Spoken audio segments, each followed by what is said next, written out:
نحمده ونصلي على رسوله الكريم اما بعد فقد قال الله تبارك وتعالى كما ورد في سورة الحجرات اعوذ بالله من الشيطان الرجيم بسم الله الرحمن الرحيم يا أيها الذين آمنوا لا يسخر قوم من قوم عسى أن يكونوا خيرا منهم ولا نساء من نساء عسى أن يكن خيرا منهن ولا تلمزوا أنفسكم ولا تنابزوا بالألقاب بئس الاسم الفسوق بعد الإيمان ومن لم يتب فأولئك هم الظالمون يا أيها الذين آمنوا اجتنبوا كثيرا من الظن إن بعض الظن إثم ولا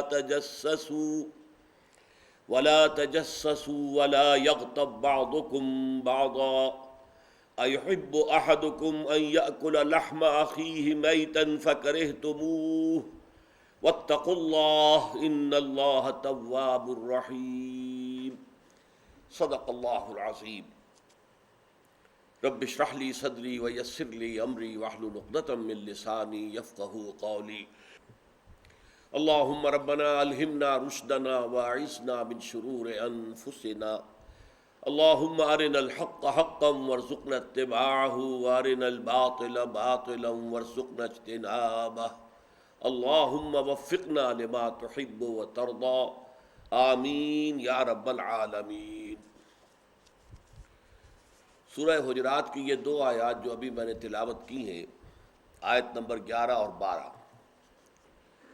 الفاظ کے اعتبار سے بہت آسان ہیں۔ جو الفاظ اس میں استعمال ہوئے ہیں وہ اکثر و بیشتر ہماری اردو بول چال میں بھی استعمال ہوتے ہیں، اس اعتبار سے اس میں کوئی چیز زیادہ وضاحت طلب نہیں ہے، لیکن اس کا جو اصل راز ہے اس کی ان آیات کی عظمت کا، وہ در حقیقت اس پورے سورہ مبارکہ کے مرکزی مضمون کے ساتھ ان آیات کا ربط ہے۔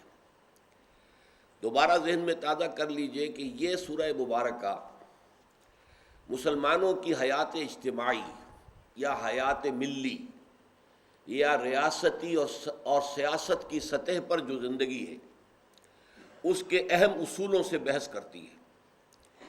اس میں دو اہم اصول ابتدا میں آئے کہ قانونی اور دستوری بنیاد کتاب و سنت کی بالادستی، یا ایھا الذین آمنوا لا تقدموا بین یدی اللہ ورسولہ، یہ دائرہ ہے اللہ اور اس کے رسول کے احکام کا، اس کے اندر اندر رہو، اس سے تجاوز نہ کرو، جس کے لیے میں نے آپ کو بتایا کہ ہمارے دستور میں اس کا یوں سمجھیے کہ ترجمہ تو نہیں، ترجمانی موجود ہے دفعہ 227 کی شکل میں، no legislation will be done repugnant to the Quran and the Sunnah, یہ بالکل اس کا مفہوم ہے۔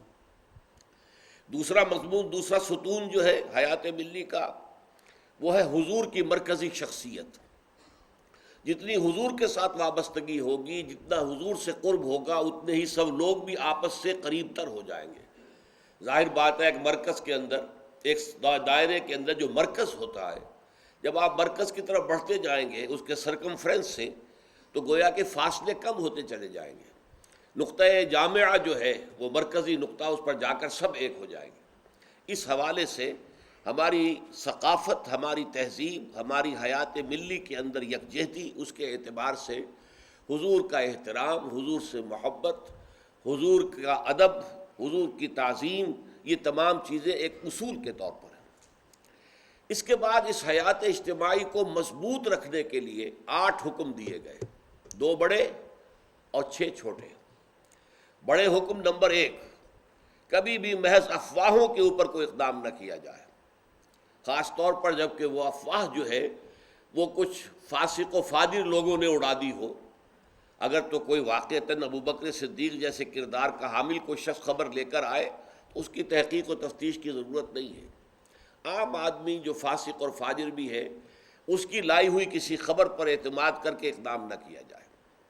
اس سے بسا اوقات ایسی صورت پیدا ہوتی ہے، خوریزی ہو جاتی ہے، یا دشمنیاں جو ہیں وہ پیدا ہو جاتی ہیں مستقل، جو ختم ہونے میں پھر نہیں آتی۔ نمبر دو، اگر مسلمانوں میں کہیں جھگڑا ہو جائے، لڑائی ہو جائے، تو نپ دی ایول ان دی بٹ، فوراً صلح کرانے کی کوشش کرو. اس سے لا تعلقی کی روش درست نہیں ہے. انہیں مجبور کرو کہ وہ عدل اور انصاف کے نقطے پر آ جائے. پھر اگر کوئی ایک فریق زیادتی کرتا ہے، مسلمانوں نے صلح کرا دی لیکن یہ کہ اب ایک فریق زیادتی کر رہا ہے، تو اب یہ فریق کی زیادتی دوسرے فریق کے خلاف نہیں ہے بلکہ پوری امت کے خلاف ہے. لہذا لڑو اس سے اور اس کو مجبور کرو کہ وہ صلح کی جو شرائط ہے اس کے سامنے سر تسلیم خم کرے. جب ایسا ہو جائے تو سر نو صلح کرا دو، اور ایسا نہ ہو کہ اب دوسرے فریق پر کوئی ناروا زیادتی ہو جائے. عدل و انصاف کا دامن ہاتھ سے نہ چھوڑو. پھر یہ دو آیتیں آئی ہیں، اور ان دو آیتوں میں ایک بڑا حسن ربط ہے کہ کچھ سماجی برائیاں ہیں، وہ بظاہر ہم انہیں کوئی بہت بڑی چیز نہیں سمجھتے، لیکن ان کی بنا پر بسا اوقات دو مسلمانوں کے دلوں میں ایک دوسرے سے رنجش بیٹھ جاتی ہے، کدورت بیٹھ جاتی ہے، بغض پیدا ہو جاتا ہے. تو یہ دو مسلمانوں کے درمیان یا دو گروہوں کے درمیان اس طرح کی کیفیت کا پیدا ہو جانا بھی در حقیقت اس پوری امت کے لیے، اس کے استحکام کے لیے نقصان دہ ہے. ایک فصیل ہے، اس کی اینٹیں ہیں، اینٹیں باہم جڑی ہوئی ہیں. اینٹیں پختہ ہونی چاہیے نمبر ایک، اور پھر یہ کہ وہ باہم جڑی ہوئی ہوں. سیمنٹ سبسٹنس مضبوط ہونا چاہیے، مارٹر مضبوط ہونا چاہیے. اگر دو اینٹوں کے درمیان رشتہ مضبوط نہیں ہے تو وہیں سے کہیں غنیم جو ہے اسی سے راستہ بنا لے گا، یا سیلاب جو ہے وہیں سے اندر آ جائے گا. اس حوالے سے 6 احکام، یہ 6 نواہی ہیں جن میں روکا گیا ہے 6 چیزوں سے. پھر دیکھیے ان میں ترتیب کیا ہے. 3 کا ذکر ہے پہلی آیت میں، 3 کا ذکر ہے دوسری آیت میں. پھر اس میں حسن ترتیب یہ ہے کہ پہلی آیت میں جو 3 چیزیں ہیں وہ رو در رو کی جاتی ہیں، اور دوسری آیت میں جو 3 چیزیں ہیں وہ پیٹھ پیچھے کی جاتی ہیں. مزید یہ کہ پہلی آیت میں جو 3 چیزیں ہیں وہ ہر حالت میں خراب ہے، ہر حالت میں بری ہے، جبکہ دوسری آیت میں جو 3 چیزیں آ رہی ہیں ان میں بعض پہلو ایسے ہوتے ہیں کہ جہاں معاشرتی ضرورت جو ہے ان کا تقاضا کرتی ہے، ہر حال میں برائی نہیں. تو یہ نہایت عمدہ جو ہے ایک تفریق ہے، تقسیم ہے ان 2 آیات کے مضامین کے درمیان. پہلی آیت ہم پڑھ چکے ہیں گزشتہ نشست میں. 3 چیزوں سے روکا گیا. اے مسلمانوں، تم ایک دوسرے کا مذاق نہ اڑاؤ. نہ ہی مسلمان عورتیں ایک گروہ دوسرے گروہ کا مذاق اڑائیں. ہو سکتا ہے کہ جس کا مذاق اڑایا جا رہا ہے عند اللہ وہ زیادہ بہتر ہوں ان لوگوں کی نسبت کے جو مذاق اڑا رہے ہیں. تم مذاق اڑاتے ہو کسی ظاہری شے پر، اللہ تعالیٰ تمہاری باطنی شخصیت پر نظر رکھتا ہے. شکلیں، صورتیں، رنگ یہ تو اللہ نے بنا دیے ہیں، اس میں تو کسی انسان کا کوئی قصور نہیں ہے کہ اس کی بنیاد پر اس کا مذاق اڑایا جائے. لیکن جو باطنی شخصیت ہے وہ تو انسان خود تعمیر کرتا ہے اپنی. اس میں اگر کوئی خرابی ہے تو اللہ کے ہاں وہ خراب ہے. ان اللہ لا ينظر الى صورکم ولا الى اموالکم، اللہ نہ تمہاری صورتوں کو دیکھتا ہے نہ تمہارے مالوں کو دیکھتا ہے، اموال اور دولت کو، ولکن ينظر الى قلوبکم، تمہارے دلوں کو، واعمالکم، اور تمہارے اعمال کو دیکھتا ہے. تو ہو سکتا ہے کہ جس کا مذاق اڑایا جا رہا ہے وہ اللہ کے ہاں زیادہ بلند درجہ رکھتا ہو، محبوب ہو اللہ کا، اس کی نسبت کے جو مذاق اڑا رہا ہے. اور چونکہ یہ بیماری عورتوں میں زیادہ ہوتی ہے لہذا دوہرا کر عورتوں کے لیے بھی کہا. پھر نمبر 2 یہ کہ تانے نہ دیا کرو، رو در رو تانا. کسی شخص کو اس کی کسی سابقہ کسی غلطی کا وہ ختم ہو چکا معاملہ، اس کا کفارہ وہ ادا کر چکا، یا گناہ تھا تو توبہ کر چکا، اب آپ اس کے حوالے سے اس کے منہ پر دے مار رہے ہیں، کوئی تانا کر رہے ہیں. تان کے معنی کیا ہے؟ نیزہ مارنا. تو یہ تان ہے در حقیقت انسان کی باطنی شخصیت پر، معنوی شخصیت پر. تو تم یہ کام نہ کرو. اور نمبر 3 یہ جو برے ناموں سے پکارنا ہے، کسی کے لیے نام چڑانے والے نام رکھ دیے گئے ہیں اور ان چڑانے والے ناموں سے تم پکار رہے ہو، تو یہ بھی در حقیقت بہت بری شے ہے. اور اس میں فرمایا بڑا اپیل کا رنگ ہے، بئس الاسم الفسوق بعد الایمان، ایمان کے بعد تو برائی کا نام بھی برا ہے. تو یعنی یہ در حقیقت اپیل کا نہایت ہی بلیغ اور فصیح انداز ہے. اگرچہ یہاں پر وہ مرکب توصیفی کی شکل میں ہے، ایمان کے بعد تو برا نام بھی برا ہے، برا نام تو یقیناً برا ہے ہی ہے، لیکن یہاں پہ اس کا ترجمہ کرنے میں ہم اسے مرکب اضافی کے طور پر کریں گے. اور ایسا ہو جاتا ہے قرآن مجید میں اکثر کہ برائی کا نام بھی برا ہے. ایک تو ہے برائی کا بالفعل کوئی جو ہے وہ انسان ارتکاب کرتا ہے، لیکن برائی کا نام بھی، حالانکہ ظاہر بات ہے مذاق اڑانے میں کوئی عملی برائی تو نہیں ہوئی ہے، یا کسی کو تانا دینے میں کوئی عملی گناہ تو نہیں ہوا ہے، لیکن یہ کہ یہ برائی کا نام بھی برا ہے، اور اس کے بعد دھمکی وَمَن لَّمْ يَتُبْ فَأُولَٰئِكَ هُمُ الظَّالِمُونَ، اور جو باز نہیں آئیں گے تو جان لیں کہ اللہ کے نزدیک پھر وہ ظالم شمار ہوں گے۔ اب دوسری آیت میں دیکھیے وہ چیزیں جو کہ پیٹھ پیچھے کی جاتی ہیں، تین چیزیں۔ یا ایھا الذین آمنوا اجتنبوا کثیرا من الظن، اے ایمان والو زیادہ ظن سے بچو، اور مراد یہاں پر کیا ہے؟ زیادہ سوء ظن سے بچو۔ حسن ظن کے بارے میں تو حضور کی حدیث ہے کہ حسن ظن جو ہے وہ تو عبادت میں سے ہے، حسن الظن من حسن العبادہ، یہ حضرت ابو ہریرہ سے روایت ہے، اور یہ مسند احمد ابن حنبل میں بھی ہے اور سنن ابی داؤد میں بھی ہے، ان کے حوالے سے مشکات میں بھی ہے۔ اس اعتبار سے حسن ظن تو مسلمان کا وصف ہے، سب سے حسن ظن رکھو، الا یہ کہ کوئی شخص ثابت کر دے کہ میں حسن ظن کے قابل نہیں ہوں، پھر آئندہ کے لیے محتاط رہیے آپ۔ لیکن کسی سے کوئی معاملہ شروع ہی سے بدظنی پر نہ کیجیے، سوء ظن پر نہ کیجیے۔ مجھ سے کہا تھا ایک صاحب نے جو یہاں اس وقت یہاں کا جو کونسلیٹ ہے، امریکن کونسلیٹ، اس میں پولیٹیکل سیکریٹری تھے، وہ میرے پاس آئے تھے خلافت کے بارے میں معلوم کرنے کے لیے کہ یہ خلافت کا آپ نام لے رہے ہیں، اس سے مراد کیا ہے۔ تو وہیں پھر گفتگو ہوئی کہ کانسٹیٹیوشنز کے اندر جو میکینزم رکھے جاتے ہیں، چیکس اینڈ بیلنسز، تو اس نے کہا ہم تو یہ سمجھتے ہیں، ہم نے اپنا دستور اس بنیاد پر بنایا ہے کہ ہر شخص چور ہے، ہر شخص بے ایمان ہے، اور ہمیں اس کا سد باب کرنا ہے۔ بڑے سے بڑا آدمی ہو، بڑا نیک ہو، ایماندار ہو، اس کے بے ایمان ہونے میں دیر نہیں لگتی۔ لہذا ہم نے تو اپنا دستور بنایا ہے کہ ہر جگہ پر چیکس ہوں، بیلنسز ہوں، اور کہیں بھی اختیار جو ہے اتنا نہ ہو جائے کہ کوئی شخص اگر بگڑ جائے تو اس کے ہاتھوں جو ہے وہ قوم کی اور ملک کی اور پوری ریاست کی مٹی پلید ہو جائے۔ یہ اسلامی اصول نہیں ہے۔ اسلامی اصول یہ ہے ابتداءً آپ کا معاملہ کسی سے بھی ہو حسن ظن کی بنیاد پر ہوگا، لیکن یہ کہ اگر اس نے آپ کے حسن ظن کو زخم پہنچائی، ٹھیس پہنچائی، ثابت کر دیا کہ میں حسن ظن کے قابل نہیں ہوں، تو اب آپ سوء ظن معاملہ کر سکتے ہیں۔ الحزم فی سوء الظن، یہ کہاوت ہے۔ احتیاط اسی میں ہے کہ سوء ظن سے کام لیا جائے، اس لیے کہ آدمی بچنا چاہتا ہے، لیکن جیسا کہ میں نے عرض کیا ابتدا کرنا سوء ظن سے یہ اسلام میں پسندیدہ نہیں ہے۔ لیکن یہاں دیکھیے فرمایا اجتنبوا کثیرا من الظن، زیادہ ظن سے بچو، ورنہ اس لیے کہ ظاہر بات ہے کہ ظن سے بالکل چھٹکارا تو ممکن نہیں ہے۔ پچھلی نشست میں ایک صاحب نے سوال کیا تھا کہ شک میں اور ظن میں کیا فرق ہے؟ شک یہی ہے کہ ایک انسان کے بارے میں انسان سوچے کہ کہیں یہ کام نہ کر بیٹھے، میں اعتماد تو کر رہا ہوں، کہیں یہ میرے اس اعتماد کو ٹھیس نہ پہنچائے۔ اور سوء ظن جو ہے وہ یہ ہے کہ انسان جو ہے بغیر کسی اسباب کے، بغیر کسی عوامل کے، کوئی سرکمسٹانشل ایویڈنس نہیں ہے اور خام خواہ کسی کے بارے میں برا ظن قائم کر کے بیٹھ جائے۔ وہ گویا کہ فیصلہ ہوتا ہے، سوء ظن جو ہے وہ فیصلہ ہو جاتا ہے کہ مجھے اس شخص کے ساتھ معاملہ سوء ظن کے ساتھ کرنا ہے، یہ نہیں۔ البتہ شک کا پیدا ہو جانا تو یہ کوئی بری بات نہیں ہے، انسان ذرا سا احتیاط کا پہلو ملحوظ رکھ لے۔ تو فرمایا یا ایھا الذین آمنوا اجتنبوا کثیرا من الظن ان بعض الظن اثم، یقیناً بہت سے ظن گناہ کے درجے میں آ جاتے ہیں۔ آپ نے ایک شخص کے بارے میں رائے قائم کر لی، یہ برا آدمی ہے، یہ غلط آدمی ہے، یہ تو میرے درپے ہے، میرا دشمنی ہے، میری جڑ کاٹتا ہی رہتا ہے، حالانکہ ایسا نہیں ہے۔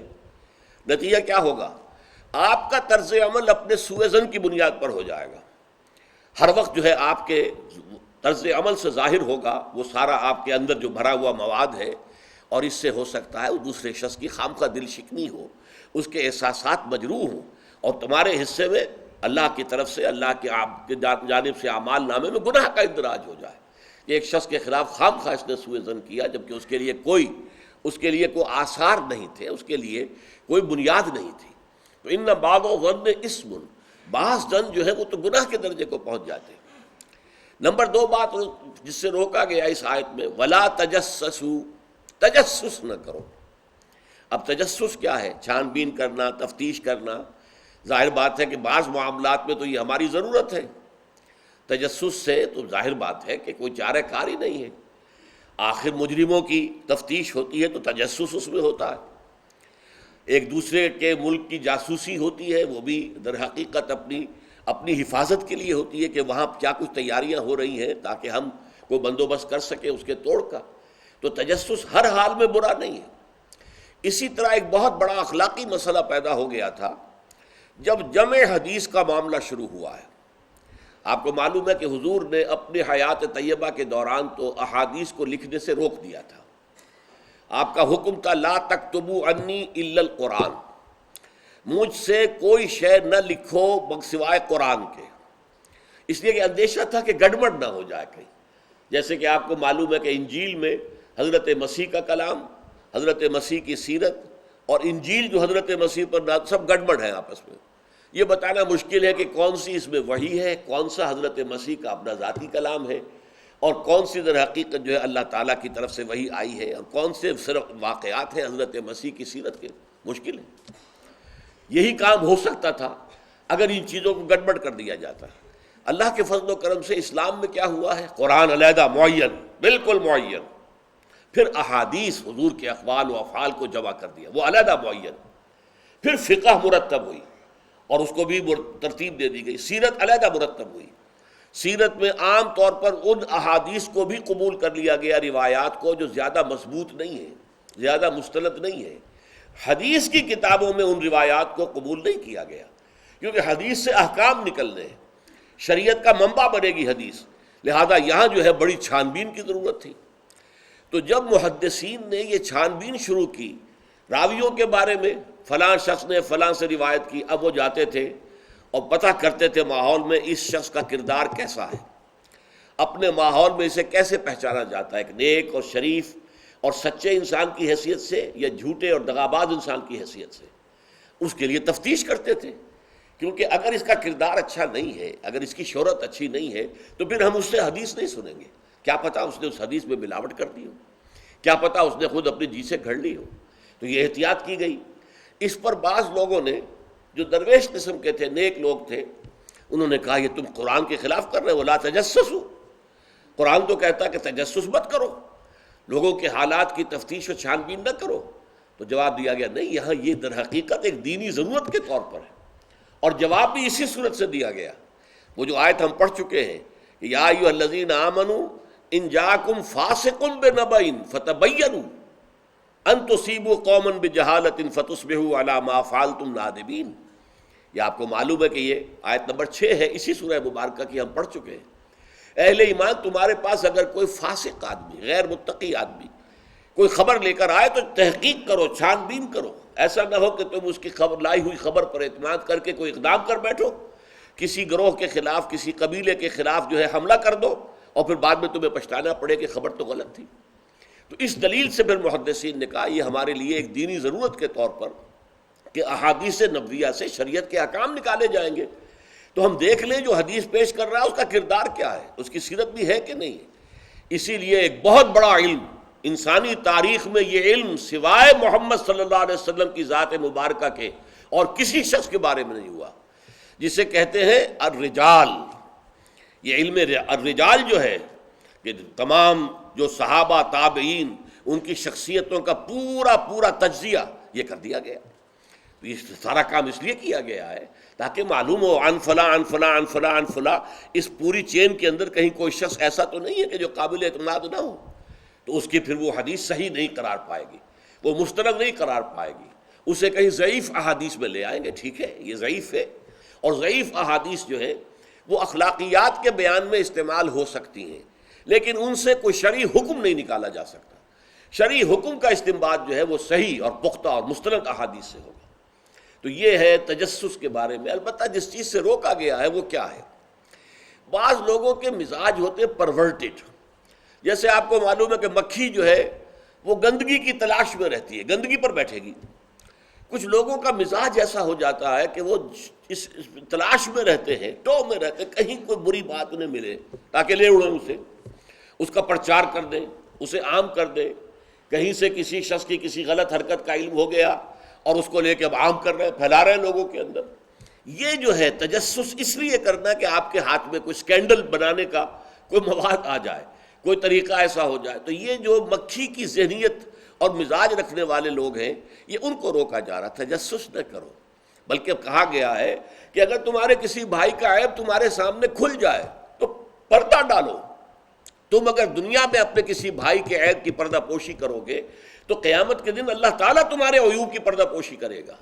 اور اگر تم دنیا میں اپنے بھائیوں کی پردہ دری کرو گے تو اللہ تعالیٰ تمہیں رسوا کرے گا تمام لوگوں کے سامنے قیامت کے دن۔ تو یہ تجسس جو ہے یہ برا ہے۔ بعض لوگوں کا مزاج ہوتا ہے، یہ دو بھائی جو ہیں ان میں کبھی جھگڑا نہیں ہوا، کیا بات ہے، اب وہ اندر جا کے ٹو لے رہے ہیں، کہیں سے کوئی مسئلہ نکال لیا، اس سے بھڑکایا تاکہ لڑیں آپس میں، اور پھر یہ کہ وہ بھس میں آگ لگا کے جمال و دور کھڑی تماشا دیکھ رہے ہیں کہ یہ لڑ رہے ہیں آپس میں۔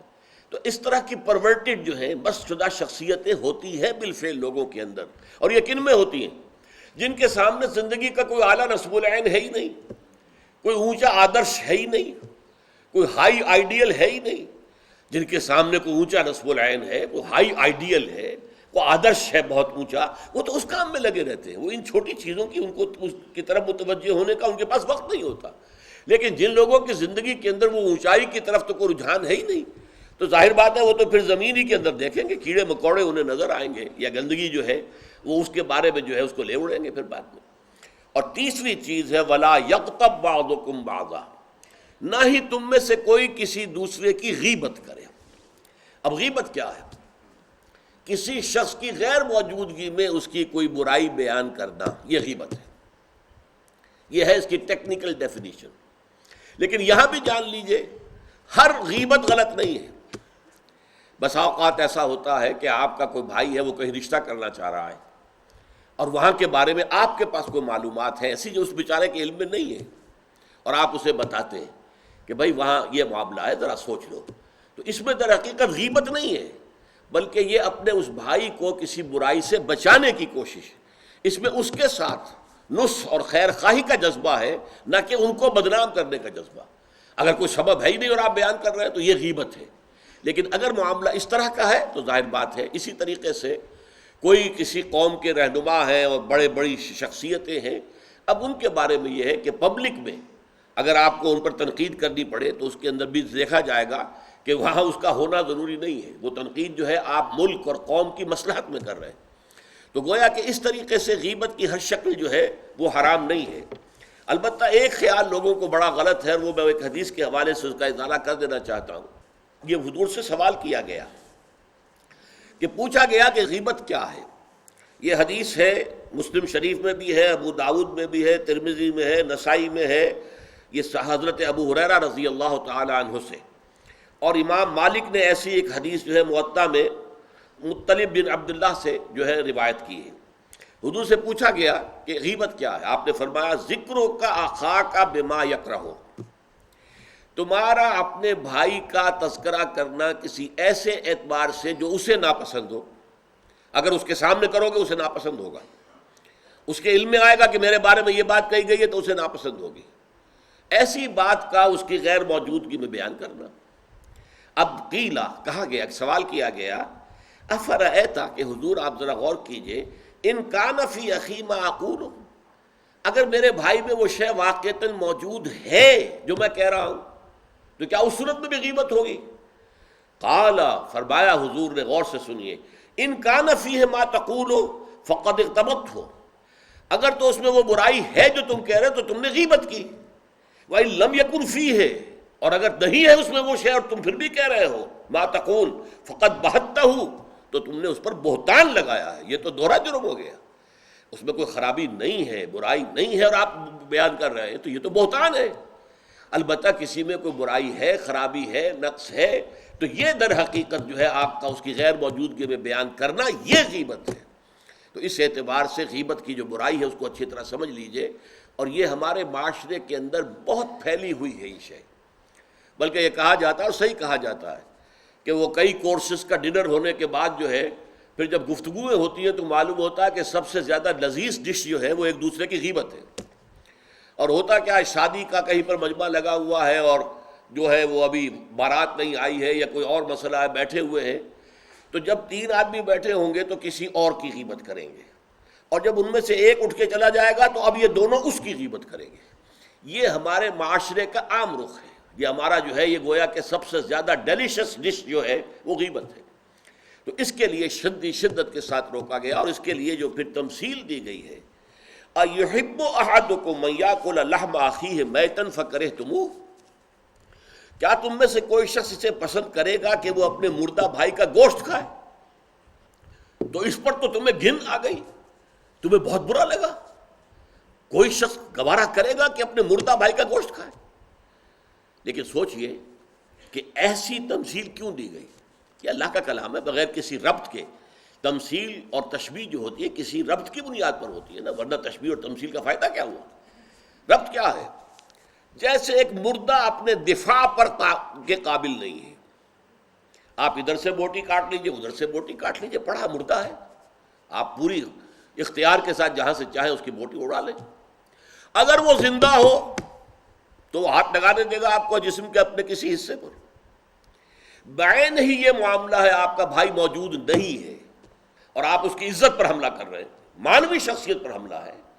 اس جسم کی نسبت مانوی شخصیت زیادہ قیمتی ہے، زیادہ اہم ہے۔